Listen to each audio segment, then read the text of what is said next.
Hello, everyone, and welcome to My Curious Mind podcast. I'm Stephen Rulli, your host, and I'm so excited to have you join us on this journey of discovery. Every episode, we dive into thought-provoking conversations, exploring fascinating ideas, and uncover the mysteries of life that spark our curiosity. Whether you're into science, philosophy, personal growth, or just love to laugh and learn something new, you're in the right place. Before we get started, I did want to mention we do have merch. Please check the link in the bio to buy all things My Curious Mind and help our podcast grow. Also, if you're on Spotify, make sure you hit that follow button. And if you're on YouTube, make sure you subscribe and like this video. So, grab a cup of coffee, get comfortable, and let's explore the world together. Are you ready? Let's get started.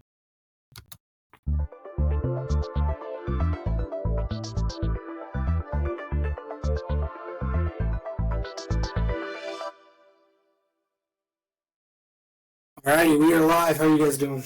Doing good. Great. How are you? Not too bad. Just enjoying the Sunday. Taking it all in. So, Ben, I want to start with you.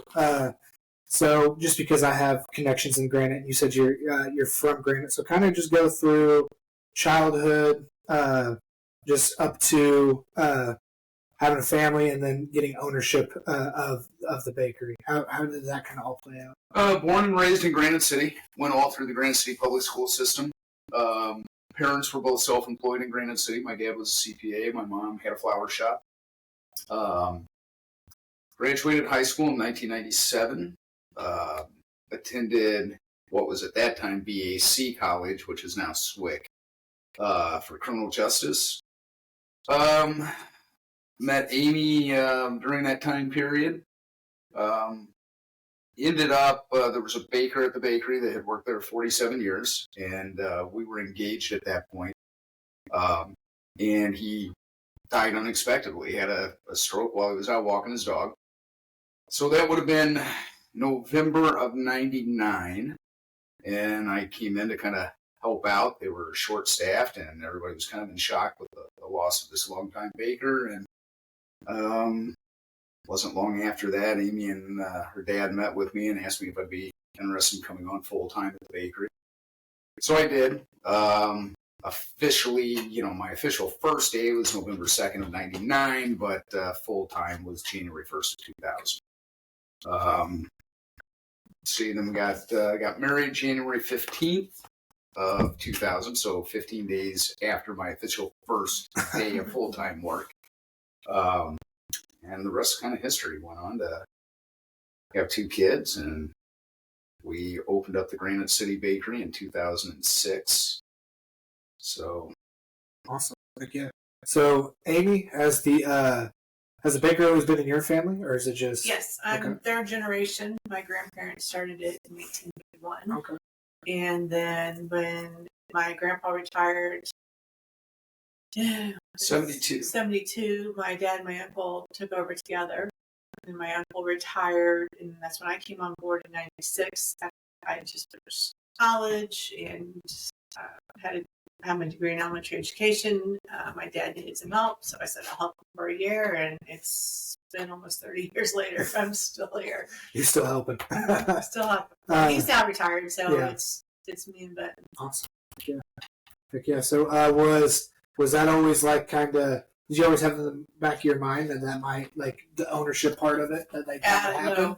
No, not at all. Like I said, I told my dad I'd help him for a year, and I think he made it worth my while and kind of gave me a little incentive to stay. And, it's been good. I enjoy it. It wasn't my plan in life forever, by any means, but I do enjoy it. Awesome. Heck yeah. Yeah. Did the opening the shop in Granite, was that something that was like, hey, I get to go kind of back home, kind of pay back to the community, or what was that? Well, yeah, I definitely think it was for me. It, growing up in that area, there was a bakery that had been in Granite City for, at that point, I think about 85 or 89 years, Mrs. Siebold's Bakery, and they had occupied the location there. So I'd heard through the grapevine, through some of our suppliers and so forth, sales reps, that they were going to be closing up shop in September of '05. So not long after they closed up, within a week or so, I had made a couple of phone calls to the Siebold family and told them what I wanted to do, and more or less, I just wanted to smooth over any sort of tension that there may be. I didn't want them to think, here they had closed up, and I knew they had struggled and had some hard times. I didn't want them to think that we were just kind of swooping in. So I called them, had a really nice conversation with them, told them that we would definitely be interested in opening up in Granite City, since that's where I was from, grew up there, had been in that bakery hundreds of times as a kid, and they were very supportive. And so we contacted the landowner that owned the property, and we opened up about 6 months later. So to me, it was kind of a coming back home. I'd been away from Granite at that point for about 7 or 8 years. So yeah, it was just kind of neat coming back into Granite City after being gone for a while, and knowing that's kind of where my roots were, and being able to kind of blend, Amy's family's roots and my family's roots together to bring it to Granite City. Yeah, that's really cool. Go ahead. On a side note, my dad was born in Granite City. He was. Yes, and they lived there for a few years. They moved up here. Well, they moved up here in 1951. However, Amy's grandpa, prior to the bakery, owned a soda plant, which is located in what is now our warehouse, which is right behind the bakery on Henry Street. So he commuted actually from Granite City. He bought that. He bought the soda plant. I think it was in 1942.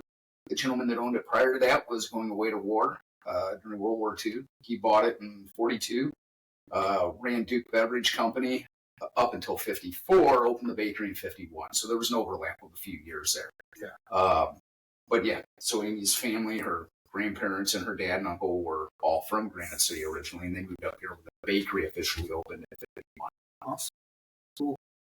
Cool. I think and obviously my wife works at the bakery there in Granite, so that's our ties to it. But I just think it's in such a unique place. Like, it's just cool. It's right across the street from the high school. Yeah, perfect. There on the main drag. Perfect location, and so Siebold's was one of the very first tenants in that shopping center when it was built. It was built by the Wolf family in the early '60s, like '61, '62. A little fun fact: John Kennedy gave a campaign speech there in 1960. I guess it was 1960 or maybe 1959 when he was on the campaign trail. So there's actually videos of John Kennedy on the back of a semi-truck, a flatbed truck, right out in front of where the bakery is now, down in Granite City. So that was it was a prime spot for a bakery. Siebold's knew that going all the way back to the early '60s, and I'm sure that's why they opened there. And it just kind of worked out that we were able to jump into that spot and kind of continue that legacy and make a legacy of our own in Granite City. Yeah. Have you felt like opening up in 2006, like it's kind of like a staple? Definitely a staple now. I think it was a little bit challenging in the beginning because anytime that you open up a business kind of the way that we did there, where it had been occupied by Siebold's for many years, and there were so many fond memories of the Siebold bakery, now all of a sudden, who are these new people that are coming into this town and this name that we don't recognize? So there was a little bit of a challenge in that in the very early years, I think. But now, we've already been through now at least probably 2 generations of people in Granite City as far as kids. There's a pediatrician's office right across the side street from us, and then you got the middle school and the high school across the street. So now we're starting to see some of them people, kids that were in high school 20 years ago, now have kids of their own that they're bringing in. So it's kind of neat to see that develop over the years. We see a lot of that at the Alton store where we're seeing, oh my gosh, we even had 3rd generation employees at the Alton store. So yeah, I think over the time we've developed that kind of that generational clientele. Yeah. So one of the things I really wanted to ask you, just because I think it was just such a unique time during that 2020 COVID, pretty much everybody shutting down. A lot of small businesses. Right. And family-owned businesses, like they just had to close up shop because it was so hard. What was something that you guys did to kind of maybe not maybe not say like, oh, we made more money off of COVID, but like just to sustain and be able to we definitely had keep the traction. We definitely had to adapt for sure. So it was sheer panic right out of the gates, March 17th of 2020, right? The governor had announced that he was basically shutting everybody down. But we were lucky from the aspect that we were considered a essential business. So we were able to stay open. We did have some panic from staff very early on where they were scared to have contact with the public. So what we did at the Alton store, our patio has some windows from the building. We utilized those windows as service windows, and we shut down the front storeroom. So we had kind of a limited selection, and we had everybody with service from the outside, kind of like if you go to an old ice cream shop. Yeah, that's what I was thinking. So that's what we did here in Alton. And then in Granite, a little bit of a different story. It's like, okay, what do we do here? So what I ended up doing was we built I think it was like a 10-foot by 10-foot cube right inside the front door. We put service windows in there, and we only allowed like one person at a time to come into that cube, place their order through the window, and service them that way. And we did that for probably 6 months. Was it that long? No, it was more like 3 or 4 months. Okay. Yeah. So as far as business goes, it really did not affect the business in a negative way. Yeah. It was, and I hate to say it worked out well for us, but it did. It just worked out well. We were able to adapt, make adjustments as far as our staffing, things like that. So I'm sure people that were like stuck in their homes are like, hey, let's go do something. It's like, well, hey, Duke is open. Let's go. Absolutely, because you were very limited on what you could do. You couldn't take the family out to a restaurant. You couldn't go to the movies. So what was left? I think we even had restrictions on parks, right? So. There was restriction on parks. Yeah. So, you were very limited of what you could do. But, you could still put the family in the car and go to the bakery and get a snack or get breakfast, what have you. So yeah, it was something that we rolled with. Awesome, and that's good to hear that you guys could flourish through that time. But I think people kind of get the wrong idea of like owning a business. I think kind of the idea is you own a business and then people work for you, but you guys are very hands-on in there every single day. Absolutely. Yeah, 7 days a week. Yeah.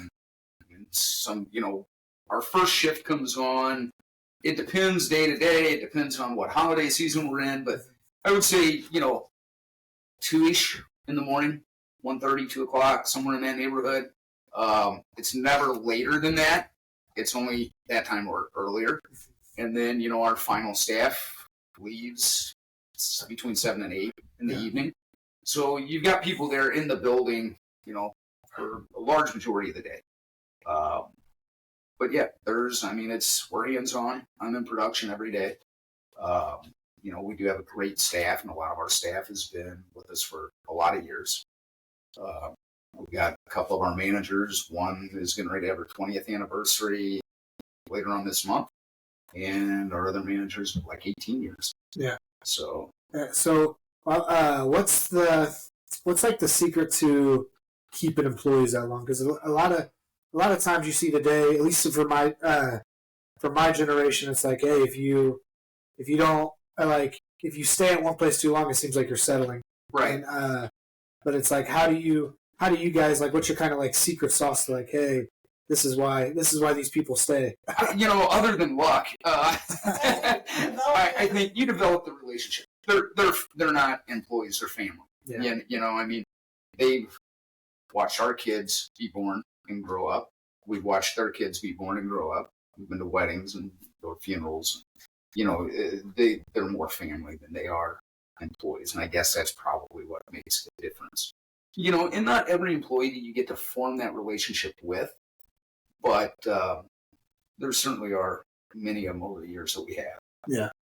Yeah. Kind of walk me through the logistics of your day. You said you're on the production side of things. So you said you get there at 2 o'clock. 2 a.m. Yeah, 2 a.m.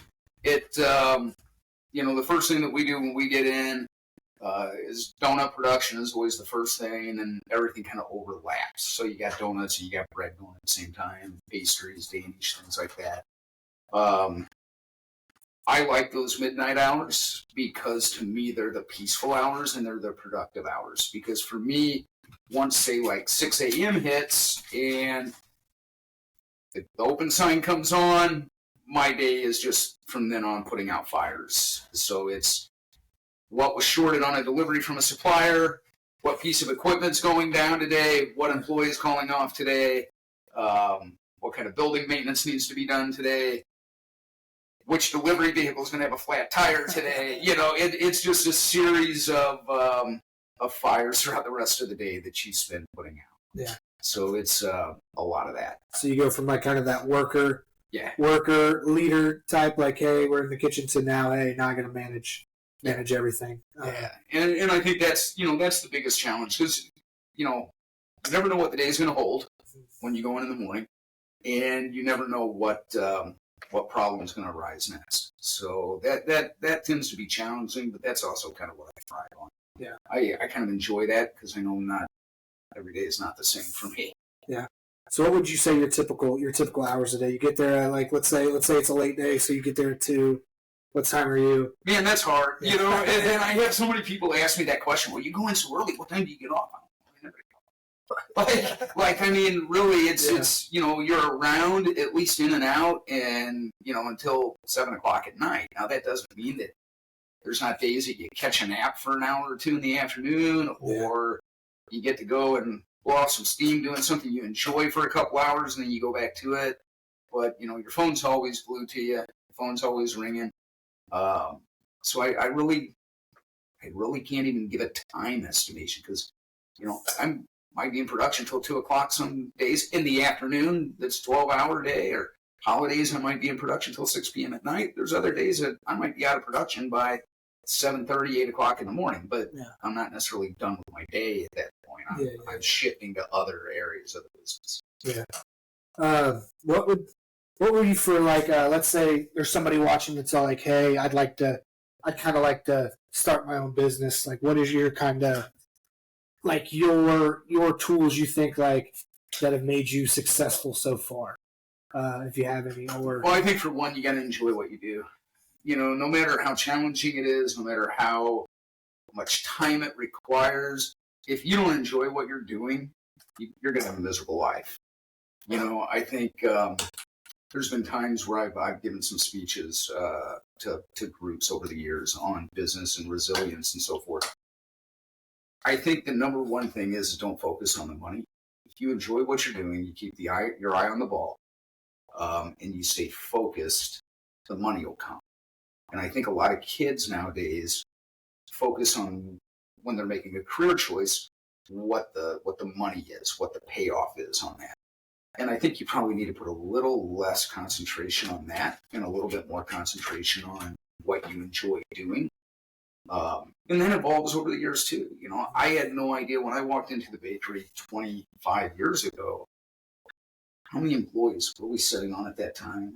10, 12 maybe? Something like that. And right now we're sitting on around 50. So the difference in the bakery now compared to the bakery 25 years ago is like night and day. And maybe subconsciously we kind of grew to that level or developed that because we enjoyed the different aspects of the business, the management of the people. There was a lot less management of people 25 years ago than there is now. Yeah. And I think I enjoy that. I enjoy when there's a lot going on. I enjoy when the room is crowded with employees. You're trying to put out product, because our staff has outgrown our physical size of the building, even though our physical size of the building has grown over the last 10, 12 years. We are cramped. And we're crowded, but that's when I thrive. When I see somebody in every nook and every cranny of that building just working and everything's just kind of humming and going smoothly, there's nothing that makes me happier than that. That's just the most awesome feeling in the world. Yeah. So Amy, growing up with the history of what Duke is, kind of walk me through like the history aspect of it, of just seeing. I'm guessing did your parents own it or did your grandparents own it? Or? My grandparents, Okay. and then my dad and my uncle. Yeah, you guys. So what was that like? Just kind of having that, just watching it change throughout since its creation. Well, we have some great pictures. I'll have to find some for you of what it looked like back in the day. You know, we started out, the business was just the building was not very big at all. And my grandparents' house was right next door. You just have to walk outside to get from one to the other. And then eventually the two kind of grew together, and which is where we are now. The downstairs is all of my grandparents' house is now part of the bakery and production and so forth. But just watching it change and evolve over the years has just been amazing. This house we're sitting in now is the house that I grew up in. You know, I walk to work 6 blocks down the street. Just, things have changed, but things have also stayed the same. It's kind of, we like being that constant in the community. Yeah. What do you think has been the kind of the spinoff of what has been like the secret of being a established beacon into a community for how long it's been? 74 years. 74 years. Like that's more time than most people live nowadays. So it's kind of been like maybe not the secret, but what do you think has been like the answer to why being involved in the community and being a part of people's lives and just being consistent. Awesome. I'm getting distracted by the dog. But this has been the best podcast guest ever. Hey, buddy. So being established, having that longevity. What's some like future goals, if there is any, with growing or with sustaining or anything like that? Like what's next for Duke Bakery? I think definitely, and we've been working on it probably the last year, is putting more focus on online ordering and online shipping. We're definitely seeing with the day and age of the computers and your Amazons and your companies like that, and your online shipping. We kind of jumped on board with that last year, developed a new website, and we've started off kind of slow with the of what we ship, because mainly what we're shipping is perishable items. So it has to be selected items that have a good shelf life, things like that. So I think that's going to end up being more the future of the business. You've got to constantly keep changing. Yeah. And there was a time period back in the 2012, probably 2014, where we started putting more focus on wholesale, which is restaurants, bars, convenience stores, hospitals, nursing homes, things like that. So that was the answer to growth then. Then we saw the Facebook craze come up. Facebook was the answer to growth, just after that. And now I think the answer to growth is going to be the online shipping. Yeah. Things like that. I look at like Steak and Shake. Mm-hmm. Like 10 years ago, you go into Steak and Shake. It's kind of like going to a restaurant. Nowadays, it's like you go to the kiosk. Yeah, you go to the kiosk. Yeah. It's so different. Which I'm sure Duke won't use the kiosk aspect, but it's just like it seems like there's a less desire just to go and sit or go into a place and grab something. Well, and I kind of wondered too, like how much COVID might have changed that. I don't feel like people like to communicate as well as they used to. They don't desire that face-to-face communication. And I think COVID probably played a part in that. Yeah. But I know so many people, I'm not one of them, but a lot of people would rather just go online. They don't have to talk to anybody. They can go to a website, they can click the mouse a few times, and then they just show up to pick it up the next day. That's not me, but that's the majority now, so we will do our best to accommodate those people. Yeah.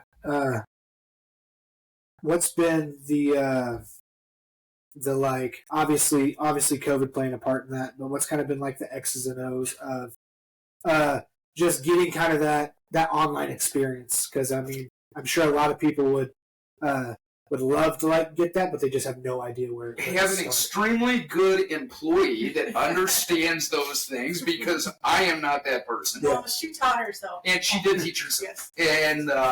And then I would say working with a very good web development company, which we're fortunate enough to have one right here in Alton that we work very closely with, and they spend a lot of time with us as far as kind of training the key individual that is working on the website development and promoting all the online orders and so forth.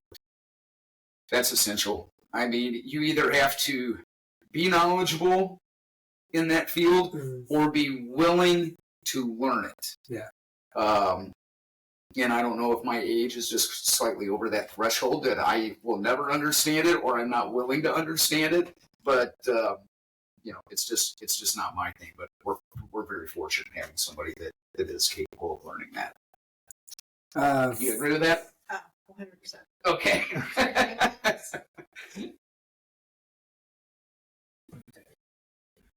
So let's get into some of your fun experiences working, because you guys have been you've been there for 25 years. Yeah.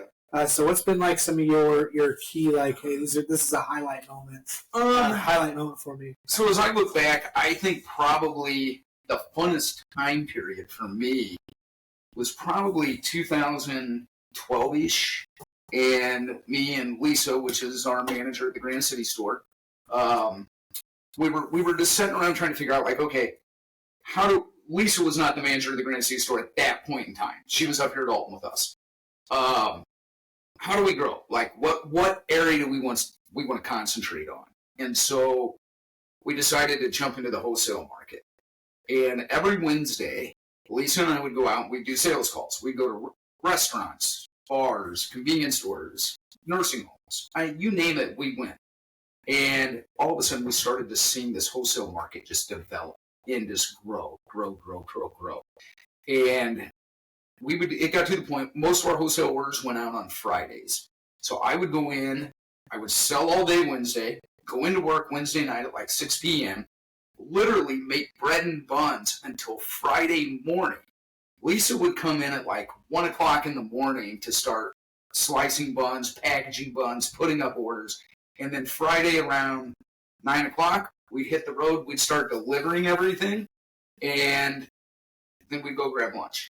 Like, that was probably the most fun. And I mean, it was exhausting and was a ton of work, but to see what we were able to create in such a short amount of time.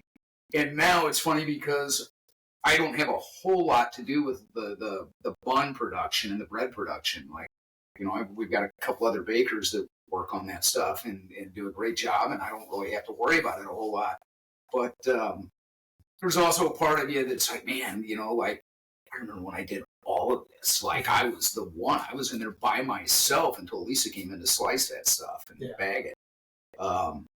I would say that was probably one of the funnest times for me as far as, the last 25 years.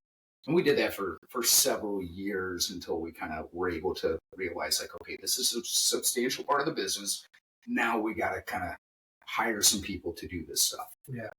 So that's cool. The thing I like the most that I'm hearing is, like, you're willing to adapt if it's needed. And absolutely. That's the key to longevity, man. I mean, you're constantly evolving and changing. I mean, our product line has changed. Like, we still have our staples that we probably had for 75 years.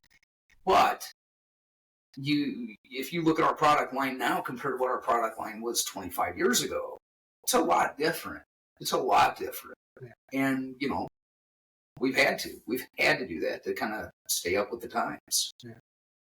One of the products that I want to know more about. It's my favorite, and then every time Sheldon grabs it for me, I'm like, oh, thank God, the Yum Yum. The Yum Yum. What is the origin story of the Yum Yum? Amy, do you know the origin story of the Yum Yum? The origin of the Yum Yum. Was the Yum Yum there before you were there? It was there before me. Yes. Okay. So I would imagine that probably goes back to the very, very early days. It's so good. It just looks like a kind of a weird shaped donut, but then you eat it. Have to describe. So the yum yum is the standard donut dough, which we make glazed Long Johns, everything out of, but it has 20% butter rolled into it. So it's exactly. So it's essentially a Danish. Yeah. That's fried. So by the time you roll in that 20%, and when I say roll in, you put the butter in, you fold the dough, you sheet it out, you fold it again. You do that 3 times, and it creates layers of dough butter, and then you proof it and fry it. Yeah. So very rich. It's a popular donut. Oh, and that's a donut that we've seen grow over the years. In the last 25 years, I've seen the Yum Yum grow. Yeah, it's so good. Every time I'm like, hey, is there any more left? Which there isn't because they sell so fast. What's the other the pie? The taffy apple. That's a solid. That's the best pie I've ever had in my life. And I'm not just saying that. I've had a lot of pie. We ate a lot of taffy apple pie when Amy was pregnant with our first child, Catherine. That was the craving, and I ended up putting on more weight than Amy did. She lost hers when she had the baby, and I kept mine for the next 20 years. So I think that's what's happened when Sheridan started working at the bakery. Was I'm all like, hey, I'm very happy I'm benefiting now. Put that taffy apple pie in the microwave for a little bit, and then throw some vanilla ice cream on top of it, buddy. You want to talk about good? Where did the Duke finger come from? Did you agree with that? That was a great show. That was your dad, I think, yeah. So what, probably when 70s or 80s? So yeah, Duke finger, the original name to that donut, and there's so many misconceptions on that. It was originally just called a cream-filled donut because back then we didn't put cream filling in any other donut. So we didn't even fill Long Johns with custard back then. So Long Johns were all unfilled, and that was the cream-filled donut. Then somewhere along the line, somebody started calling it a ladyfinger, which is a huge misconception because a ladyfinger is a cookie. It's not actually a donut. And then Duke finger got dubbed somewhere. So or the hot dog donut. The hot dog donut. And that's how I describe it. I'm like, it's donut dough, but it's cut like a hot dog bun, filled with a white butter cream icing. So, and now there's different variations. I know Granite does a lot of different variations to the Duke finger. Yeah. Yeah, so owning a successful business for a long time, putting in lots of work. I mean, you said 7 days a week. For the most part, like you're there and then managing all these people, and you guys are still like you guys have a family. What's like how do you decompress from like being so busy and like just having that decompression when you get home? Because once you leave the bakery, like now it's dad, now it's mom time. Like it's time to be parents. So what's like your tip to like being busy but that decompression? Oh man, I don't know. I don't decompress very easily. You need to have an outlet. Yeah. For one, I like to stay busy. I don't like to sit. So I've never been very good at relaxing per se. If I go on a vacation, 3 days is about my max. I don't think we introduced everybody to Teddy, which is the dog that's got the squeaky toy. But yeah, I'm just, if there's one area in my life that I'm a complete failure at, I think that's probably it. It's used to when we lived down right by the bakery, the kids knew if they wanted to see Dad, they came over to the bakery. Yeah. And I would see them every day before school because they would come into the bakery and see me while I was at work. Yeah. So, you got any input on that one? Just, you need to have an outlet. That's my recommendation. Yeah. And have separation from work and home. Yeah, I think that's the hardest. Me being, Yes. see, pointing at me because me being a teacher and a coach and a youth pastor, like having all those hats that I wear, like the phone's on 24/7, right? And I think that's the hardest thing is getting home and that phone call coming and then your kids looking up at you and so like, oh well, gotta deal with this and that. But an outlet, I think that's for me. Like an outlet is important. But the taking off the work hat when you get home is very hard. It is. extremely hard because we may be home, but we may still be open. So there's always there's a problem. We're the ones that handle the problem. So you know, the kids don't like it when the phone rings during dinner or their time, but Yeah, the other night we had heavy rains, and Granite is notorious for flooding. Yeah. And water was coming in the back door, and so the other night I was down at Granite at 9 o'clock at night, checking on things before I came in here and to make sure that we weren't taking on water, which we did suffer from a flood back in 2018, August of 18, and we were under about 2.5 to 3 feet of water inside the bakery. It was a pretty challenging month or so. Yeah. Yeah. So you talked about the wholesale and working with restaurants and stuff like that. How many restaurants or even convenience stores are like working with you guys? Would you say right now? Man, yeah, 20, 25 maybe. And some of them are everyday customers. Some of them are once a week customers, twice a week customers. Everybody kind of has their own schedule as far as orders, deliveries, so forth. But probably in the neighborhood of 25 or so. 25. Now, are those all in like the Alton area? Or those are pretty much all in the Alton, Grafton area. Okay. I'm trying to think if there's anybody really outside of that corridor. So we did at one time, we had quite a few convenience stores and that down in the Granite City area. Yeah. And this would have been prior to COVID. Yeah. And I think that morning truck had like 13 or 14 stops on their way to the Granite City Bakery to deliver. And one of those stops was SIU, Edwardsville. We did the baking for them for about 7 or 8 years. When we went through that flood in Granite City, in 2018, we got a tremendous amount of media attention during that flood. And when we came out of that flood, business had nearly doubled at the Granite City location.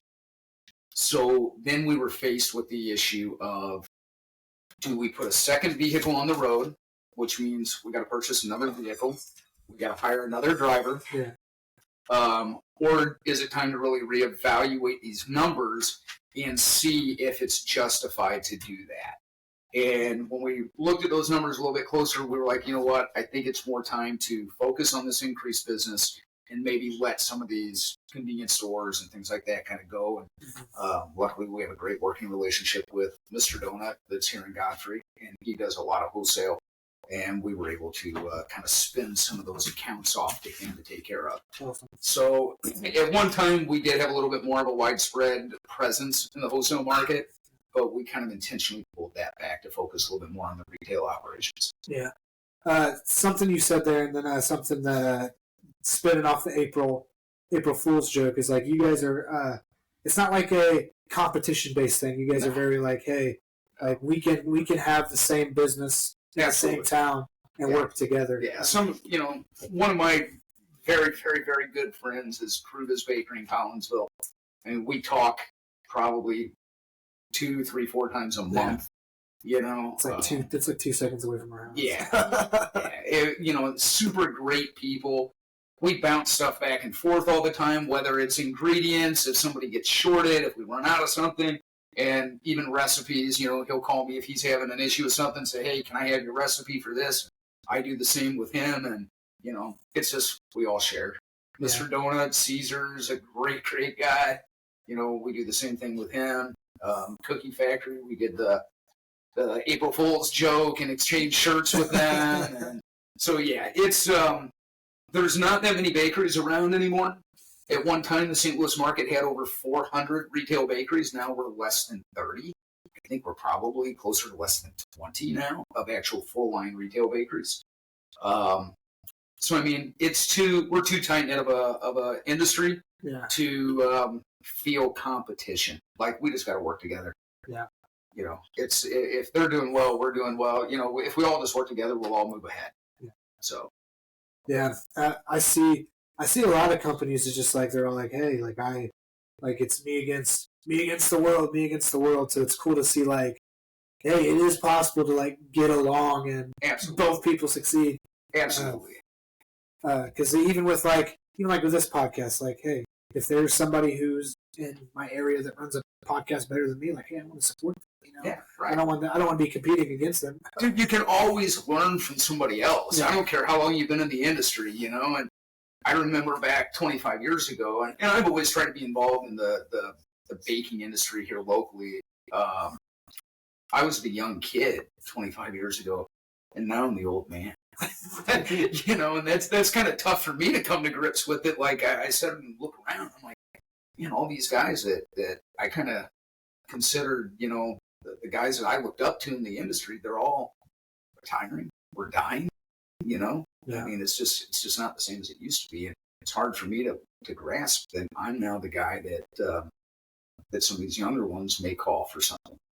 Yeah. So it I've got a friend that's got a bakery over in Florissant, been in business for years, and his kids just came into the business maybe 4 or 5 years ago, and they told me their dad had been having some pretty serious health concerns, and he says, if something happens, you call Ben. He'll make sure that you know what you need to do, and he'll make sure that you're taken care of. You just call Ben. And I thought, man, like that kind of hit me hard. That now I'm all of a sudden that guy. Yeah. So.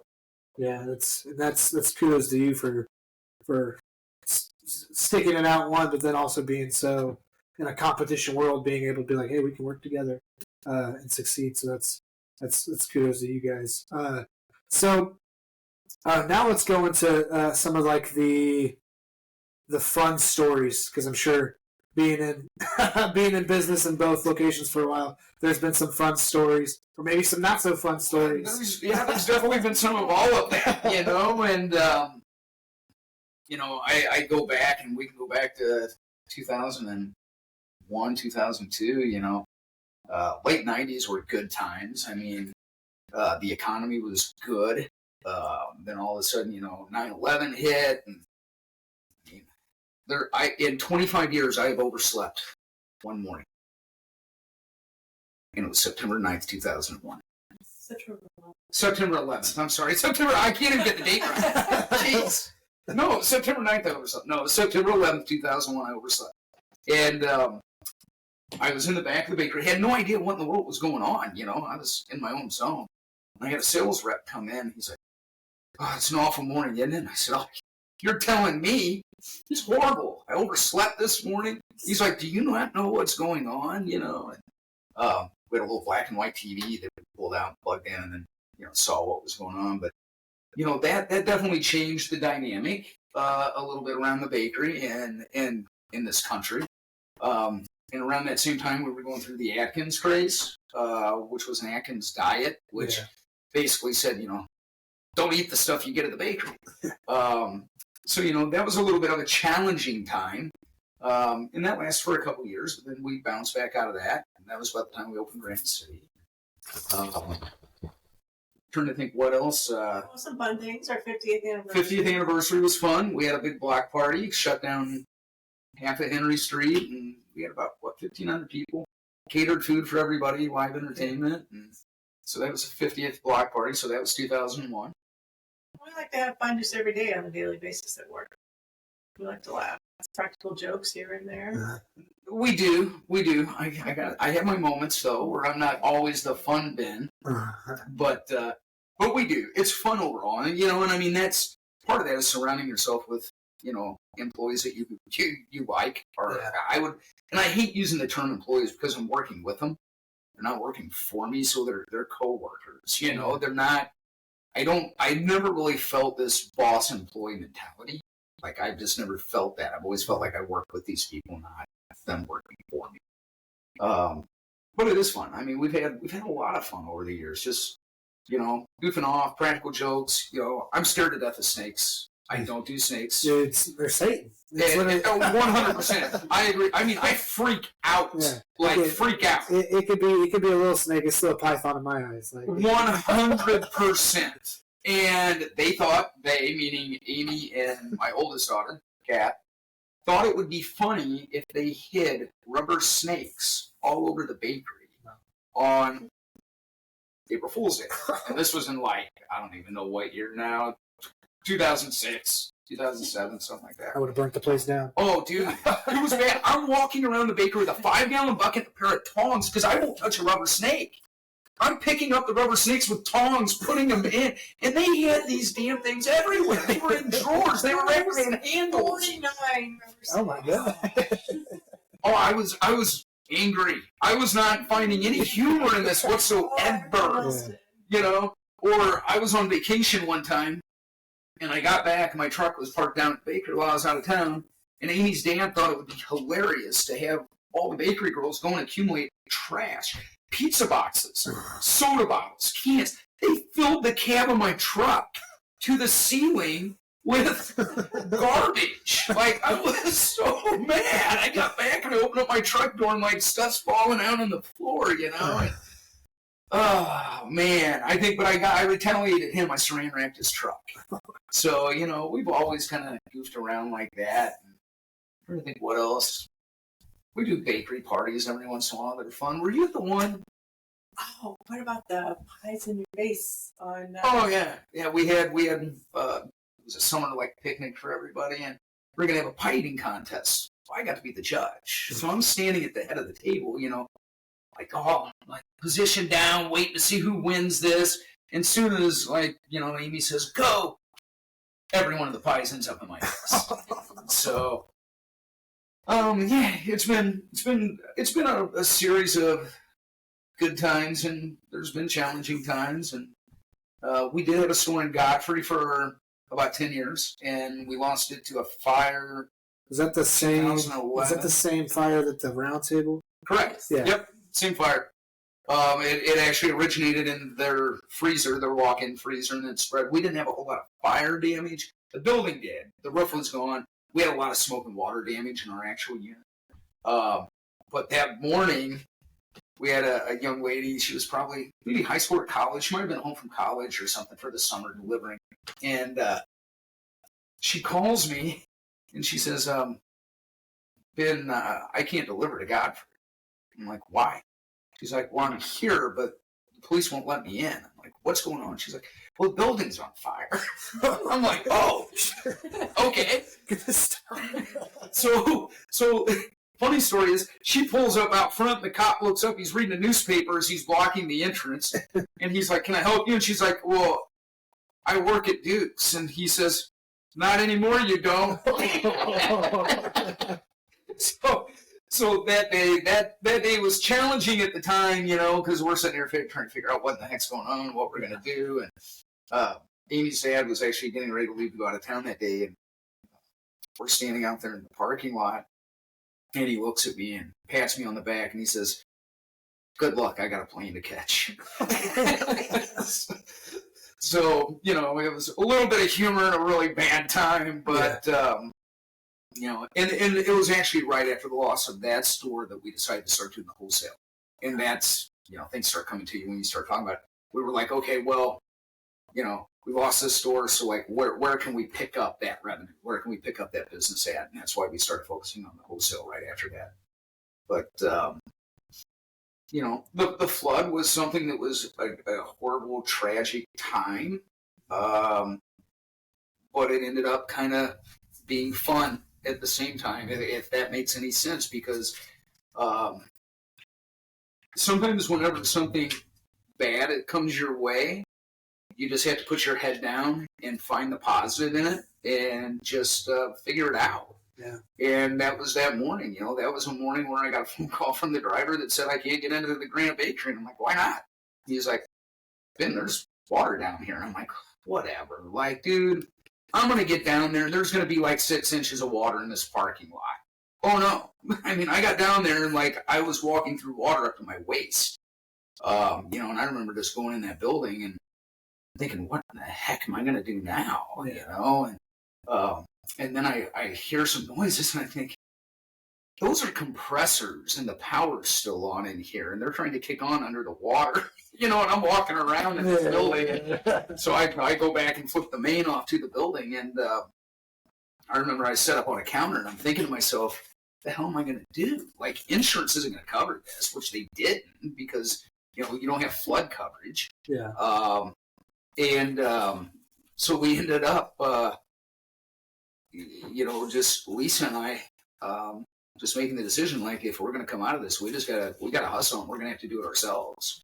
And I mean, we spent what? We were the business that took on the most water, and we were the business that reopened first. So I mean, we hustled it. We were working 24 hours a day, around the clock, painting and drywalling and repairing flooring and stripping everything out of there. And I mean, and within like 2 weeks, we were back open. And during that time period, I forget the exact number, but I did like 8 or 9 interviews within a week on all the major television stations, news stations, Associated Press, over the phone they called. We had one post, a post that she put out on Facebook the morning of the flood, within hours had like 136,000 views. And that's how Fox News and all that got a hold of the story.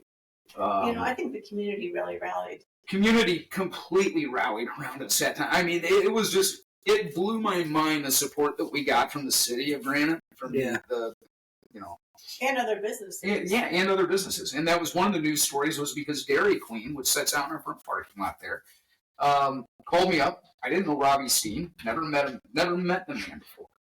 Calls me up and says, "Hey, if you want to use my dining room as a pop-up bakery, you want to use my place for people to pick up orders, things like that, it's all yours. Have at it." And we went over there and we set up a pop-up bakery in the dining room of Dairy Queen. And Robbie Steen is on the drive-through speaker box selling donuts through the speaker box over the drive-through. And I thought, how freaking cool is this? Like, what a way to just rally and come together to help somebody out, And it kind of renews your faith in humanity, I think, a little bit. When you see something like that happen, you see people step up and help you like that. That was pretty awesome. We had employees that no longer work for us, that worked for us years prior, come back and help. Ask if, hey, what do you need? You need me to come in and paint? I'll come in and paint. Whatever you need. So, as bad of a situation as that was pretty cool. Yeah. I think the saying goes, like, if you're going through hell, keep on going. Yeah, absolutely. And I think that's just a life lesson. Like, hey, wherever you're at in life, like, it could be difficult, but if you're just willing to put your head down and keep working, like, there's light. Absolutely, there is. Yeah. Absolutely, there is. Yeah, that was I think a real eye-opening experience for me. Because, and that was in a time early on in Granite City where, we were still getting a little bit of that, well, you're not Seabolds, kind of that mentality. Well, and all of a sudden it's like, what, these people do support us. Because sometimes, you'd feel like, man, they're just not accepting me. Yeah. But then they did. And so, yeah, I mean, I'm trying to think of other, like, really monumental moments over the last 25 plus years, I mean. I heard about before she started working there, the shattered window at Granite. Oh, yeah. So, God love these kids. 90% of these kids that come over from the middle school and the high school are great kids. Yeah. Sheridan may disagree with me when I say 80 to 90%, but they get rowdy sometimes. Very seldom is it ever intentional. It's usually just horseplay. You're a teacher, you get it. Yeah. Boys especially. Yeah. Now, I'm not going to say we haven't had a couple fights. I mean, we've had a couple really good fights. And when I say that, they're both of the ones I'm thinking of were girls. Girls' fights are way worse than boys' fights. Dude. I mean, there was one that, I couldn't hardly watch the video watching how hard this one girl punched this other one. Yeah. But the shattered window, it was just two kids horseplaying out on the sidewalk, not even inside the bakery, but one kid threw the other one through the window. And, you talk about feeling defeated that day, trying to get a hold of the crowd, get them out. I'm on the phone with the police. The ambulance is there. They ended up taking the kid to Cardinal Glennon. It was a bad situation. And then we had to board up the window. And Then the next thing you know, I'm being contacted by the St. Louis News again, Fox News, thinking that it was mob action and this big ordeal, But luckily, we had a tremendous amount of support from the school. Stephanie Can was the superintendent at that time, and Stephanie was just phenomenal. I mean, she had my back 100%. Yeah. Chris Mitchell, which is still there, he dealt with a lot of the PR stuff for the school district. We did have to write a statement kind of explaining things because I was getting backlash from people. Like, a certain amount of the population said, you shouldn't allow kids in there at all. Well, what? You can't do that. Like, come on, man. Like, that's what we're known for. We're known for being a safe place for these kids to come after school. Yeah. Like, I want that. I want them kids there. Now, they got to behave themselves. Yeah. But I want the kids there. And, but then right around that time period, I had what I call my buddies. There was a small group of middle school kids that would come in, and I would be down there after school, and we'd kind of hang out, and I'd sit out front with them and talk, and and ask them how school was going. Great kids. But they came in one day, right after all this went down. I said, hey, guys, look, we can't have anybody hanging out outside today. The groups are getting rowdy. So I said, you guys are going to have to go outside. Just having a nice conversation with these kids. I had them, I'm assuming a mother, but a lady probably my age or close to it, up at the counter, and she came over and chewed me out. You don't treat these kids with disrespect, and stormed out the door. And even the kids looked at me and said, what was she talking about? You're always so good to us, because I'd wait till the crowd moved out, and if there was a group of good kids in there, I'd be like, hey, give them an ice cream on me, or, if you want a soda, get a soda. Yeah. And these kids knew that. They knew that I wasn't being disrespectful to these kids in any way, but it's like, I just felt like during that time period, I couldn't please anybody. I couldn't please this lady because I was asking the kids to go outside, but then I had a man in there before her that was like, you shouldn't allow anyone in here that's under 18. I said, sir, come on, be realistic. I can't do that. I could also say I can't allow anybody in here over the age of 65, and you wouldn't be allowed in here. That's not fair either. Yeah. So it sometimes, it feels a little daunting because you just don't feel like you can win. Yeah. But that's business. Yeah. It was all forgotten about shortly thereafter, and we rolled on. But, we had a car come through the front of Granite one time, too. Yeah. A lady thought she was hitting the brake, and she hit the gas, and the girls were in the back, and they heard a noise. They popped around the counter, and they saw a car sitting in the middle of the showroom out front, So yeah, there's always some sort of excitement. We've been through fires, we've been through floods, we've been through cars coming through the building. Sometimes I feel like if you name it, we've experienced it. Yeah. Well, I'm super excited to talk to you guys. It was fun. So you guys got Facebook. People can find you on if they don't know about you, and if they don't know about you, they've been living under a rock, especially in this area. You can find us on Facebook. It's Duke Bakery. Well, Alton is what? Just Duke Bakery, and then Granite City is Duke Bakery - Granite City, I think. Instagram as well. You can also go to www.dukebakeryinc.com. Heck yeah. Any big events coming up for you guys or anything? Well, we got Easter coming up in about a week and a half or so. 2 weeks. 2 weeks from today. Yes. So get your orders in now. Order online. Yes. Save 20%. Oh. Bunny 20. Bunny 20. Code Bunny 20. 20% off. So yeah, we got Easter coming up, and then Mother's Day is a couple weeks after that, and then we got, graduation season's big, so that's coming up. So it seems like there's a holiday every month anymore. I don't know if you guys have picked up on that, but, there's some sort of little holiday all the time. And then we got National Donut Day. First Friday in June. So that's a big one. I didn't know that existed. Now I'm excited. Well, I didn't either until about 5 years ago, and then all of a sudden everybody knows now, except for you. Yeah. I think something we did not touch on that we can touch on is Santa Claus. Oh, yeah, by far. Talk about fun times. I forget the most fun time of the year. Yeah. So every Christmas Eve, we do Santa and reindeers at the Alton store. And it's a great turnout, hundreds and hundreds, probably even some years we've been close to 1,000 people that attend. We have live reindeers. We do Santa. It's just a great time and great experiences. Met some great families doing that and great kids, and seeing the kids grow each year. Like, you get to learn who these kids are, and seeing them come back every year to see Santa is really kind of pumps you up, and it's kind of neat to see them mature and grow. Yeah, that's awesome. So that's always a fun thing to do. Yeah, and that's just here at your Alton store. It's here at the Alton store. Yeah, and we even did it during.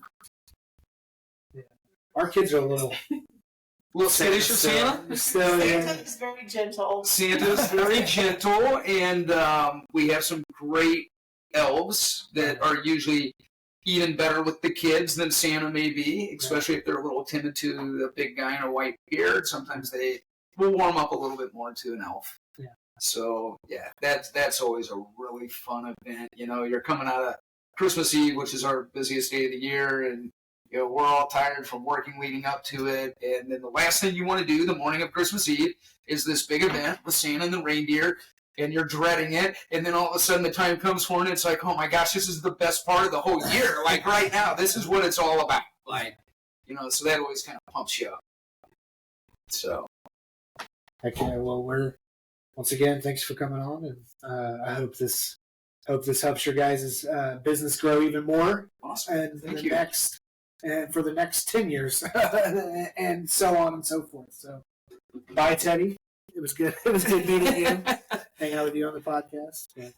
Thank you guys for listening. Thank you.